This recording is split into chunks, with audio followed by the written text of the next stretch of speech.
Hey guys, how's it going, and welcome back to a brand new video on the channel. Now today we're reacting to a video by Top Trending, and this is the top 10 strangest addictions. So I've no idea what to expect on here. I saw one on the thumbnail which looked like a woman sort of inhaling from like a nappy. So if that's the sort of standard that we're going to be setting going into this, I could expect anything to happen. But yeah, I hope you guys do enjoy this. This is sort of a little bit different to what we usually react to. This is more general, but hopefully you guys do enjoy this. And if you have any other sort of top 10 lists or anything else you want me to react to, make sure to let me know in the comments section. And yeah, I don't really have anything else to say about this. This is the sort of one where you just gotta watch it and just embrace it for what it is. But yeah, without further ado, let's get into the reaction. And here we go, guys.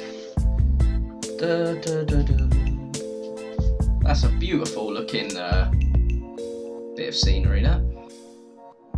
Casey became a widow back in 2011, losing her husband to a severe asthma attack. Since the cremation, Casey was not able to separate herself from the little black rectangular urn containing her husband's remains. She would go to the movies with it, ate with it, and even talk to it in public places. But things took a dramatic turn for the worse when she started tasting the ashes in the box. Casey licked her finger and plunged it deep inside the urn and swallowed up ashes like it was powdered candy in a Fun Dip bag. In just 2 months, Casey ate about 1 pound of ashes. She said it tasted like rotten eggs and sand, a taste that she grew to love. She said if she ever managed to eat all of the ashes, she would commit suicide. Before that could happen, she voluntarily checked into an inpatient care facility. Excuse me while I go throw up. Yeah, that is disgusting. That is a Detroit man that only goes by his online alias Dave Cat is in love with fake women. I'm not just talking about breast implants and hair extensions. I'm talking about life-size synthetic sex dolls. He saved for a year and a half to buy a $6,000 real doll, who he named Sidore Kuruneku. He says the doll is anatomically correct in all the right places. But it's not just about the sex with Dave Cat. He claims to have a meaningful and emotional connection to his artificial companion. In 2012, he purchased another doll, Elena. According to Dave Cat, the girls are best of friends, and they engage in bisexual activity when he goes to work. He says that the arguments between him and Sidore are extremely few and far between. This 40-plus-year-old technosexual and his synthetic soulmate wear matching wedding bands, commemorating their love that started over 15 years ago. That is so bizarre. Alright, let's break it down sort of, let's break it down sort of 2 at a time. Like, the first one, I mean, I'm not saying I get it, but it's sort of like, you can understand that you've still got the attachment there from someone that's died. And I can understand spending a lot of time with the box of ashes, but you wouldn't go eating them, would you? And like you said, licking your finger and stick it like it's sherbet. And yeah, if she did finish them, it would be the worst feeling in the world. Not because she's just finished off her husband, but because she wouldn't have anything more to eat. Oh, mate. Yeah, I'm glad that she got herself sorted before that happened. And the guy with the sex dolls, fair enough. If that's what you're into, that's what you're into. I was following it up until the point where he said when he's at work and no one else is there, they get up to their stuff. I don't see how that's possible. But yeah, yeah. Let's see what we got next. We've had a pretty crazy first couple. A woman from Queens, New York named Keisha is a hoarder of soiled diapers. Not only does she sniff the diapers, but you won't believe that this woman chews and sucks on them as well. She states, and I quote, "It has to have pee in it. It has to have pee in it. The heavier ones that have more pee smell better." She gets soiled diapers from friends and even strangers, and says that the taste is similar to sour candy. She hides the urine-soaked diapers in her purse and even in her car trunk to satisfy her cravings on the go. Since the first craving, she has gone through more than 25,000 urine-soaked diapers. Her fiance, Jerome, yes, she has a boyfriend, says that she will go as far as digging in garbage bins to find them. And when she does, she gives it the sniff test. If it's up to par, she'll go to town on that bad boy, right there. Keisha, you're just a regular potty mouth, aren't you? Oh my God. Let's go back to Detroit and meet Lisa. She's addicted to eating feline fur. That's right, this woman cannot go more than 2 hours without consuming her cat's hair. She claims that chewing the fur is relaxing and that the hair has a very interesting texture. To get the hair, she brushes the cats, or she even looks around the house to find some laying on the furniture or the floor. If for some reason she can't find her grooming tools, she'll just lick the cats directly, like a proud mama cleaning her kittens. That's disgusting. But don't worry, folks. She says she doesn't lick the cats' butts, though. Whew. For a minute there, I thought she might. Yeah, at least there are some standards. From one hairy situation to the like the one with the diapers, right? I mean, I've got a few questions about that. 25,000 is absolutely ridiculous for a number to go through that many since the addiction started. Like, let me think about this. Say it's been going on 10 years, maybe. What's that, about 3,600 days? And say 25,000, what's that divisible by? About 8. So she's going through 8 a day. If you're up for like 16 hours, 2 an hour, or 1 every 2 hours, that's pretty crazy, isn't it? That's pretty crazy. I hope my maths is right there. The whole Strangest thing is like is where it started getting really weird. And when she sniffs it and sees if it's up to par, I wonder if she likes having more in there than urine, if you get what I mean. I don't know. They didn't really delve into it.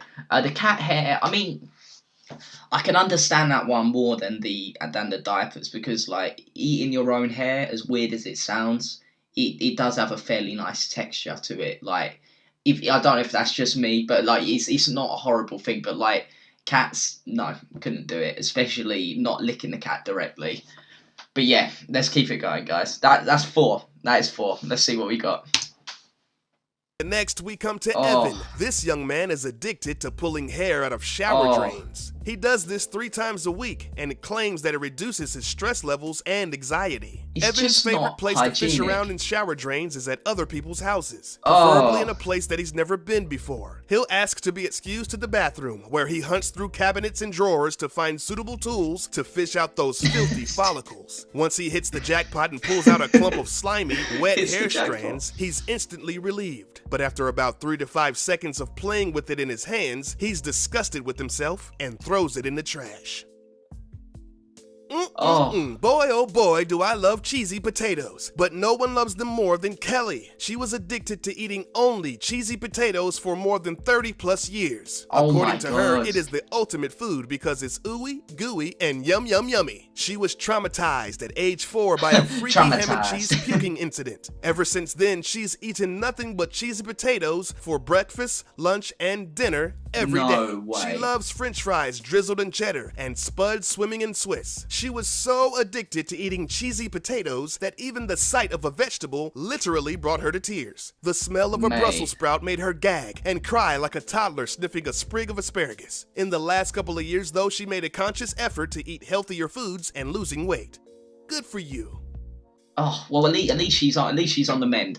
I mean, the first one, the hair in the drain, that's just simply unhygienic at the end of the day, isn't it? Like, you're in the drain where waste goes, hair, dirty, in the drain. It's just not healthy at the end of the day. Like, some of these I can understand somewhat, but no, that's just dirty. That's just dirty. 30 years with just cheese and potatoes. Her body must be absolutely crying out for help. Like, oh my God, that is mental. 30 years, like, without any fruit. I'm surprised she hasn't got any, what's it, scurvy, where you don't eat enough fruit or vegetables. Is that what it is? That's mental. How she's still going, to be fair. I'm glad that she's, like, cutting back and, like, doing better for herself. That's good, but bloody hell. All right, let's keep it going. 4 more to go. Gloria is from Birmingham, Alabama, and she's addicted to bleach. Every day, she cleans her house from top to bottom with the stuff. The stove, the toilet, the refrigerator, and even the furniture gets a daily dose of bleach. Friends who come over say that they are slapped in the face by the smell. She goes through more than 3,000 gallons of bleach every year. But that's not the worst of it. Every morning, Gloria adds copious amounts of bleach to her bath water. She says that when her eyes get that glowing red burning sensation, it's time to get out of the tub. Just to be clear, on a leading bleach manufacturer's website, it states that bleach is not recommended for personal hygiene of any kind. Just in case any of you get any ideas. Yeah, neither's eating hair. Let's go over to Houston, Texas and meet Jay, a woman who is addicted to snorting baby powder. No, I'm not giving you a slang term for cocaine either. I'm talking literal baby powder. Someone she had really to. crams it up there. Someone There's had to. nothing tidy about the process. She'll grab a spoonful of the stuff and shove as much Oh. of it as she can up her nostrils. Her addiction began when she was only 12 years old. She would rub baby powder all over her body, but eventually she felt that the smell wasn't strong enough to satisfy her sinuses. Over time, she would put the powder closer and closer to her nose, until one day she just said, YOLO! And mashed it straight up into her sniffer. Jay snorts baby powder at least 10 times a day. This lady snorts so much baby powder that her apartment is covered in a thick layer of white dust. It's estimated that she's inhaled over 1,800 pounds of baby powder over a 16-year period and has no plans to stop. Vampires aren't... Wow. Bathing in bleach, right. Bathing in bleach. Up until the part where she says she bathed in it, I can get that. I like keeping your place clean. Maybe it's a little bit over the top, but yeah, bathing in bleach it's not healthy. You need to relax on that. Yeah, you need to relax on that. Baby powder. The reason I was laughing is because it's just the sort of thing you always imagine, isn't it? That someone would do. Yeah, I don't know what to say about that. I mean, I get it smells nice, but it's crazy. She's not even like cutting it up into lines as you see in the movies. I never partake in anything like that. But yeah, they're not even cutting it up or doing anything like that. Just straight up there, straight up the snars, off the spoon. Crazy. Imagine that. You're like, the police come over for a random visit, like something completely unrelated. They walk in, white powder covers the floor. What do you say to that realistically? Right, number 9, human blood. Yeah, must be a vampire. Let's see.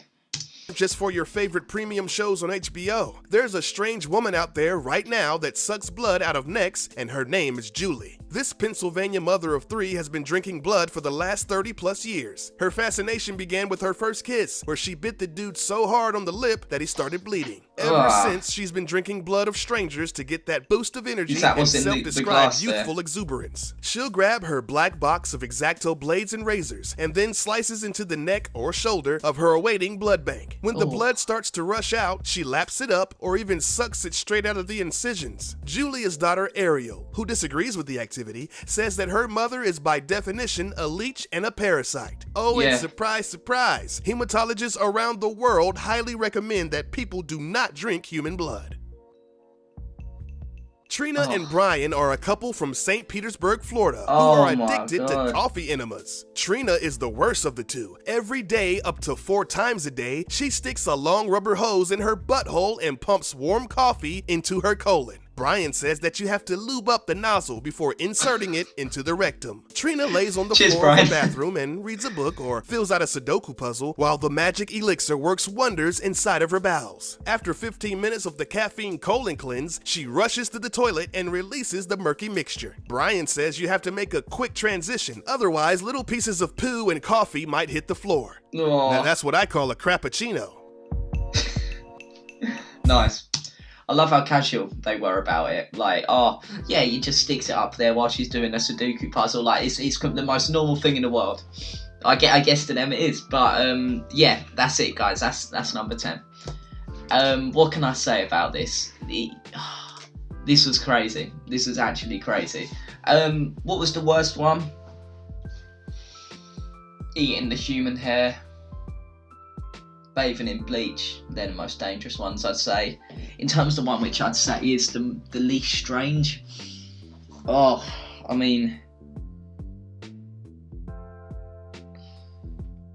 maybe the cheesy potatoes, I don't know, or maybe the cheesy potatoes, but yeah, I hope you guys did enjoy this. Like I said, it is quite a different sort of situation from the stuff that we usually react to, but I hope you did enjoy nonetheless. And yeah, I'm gonna go now, and if you have any more videos you want me to react to, let me know in the comment section, and I'll see you guys later for the next video.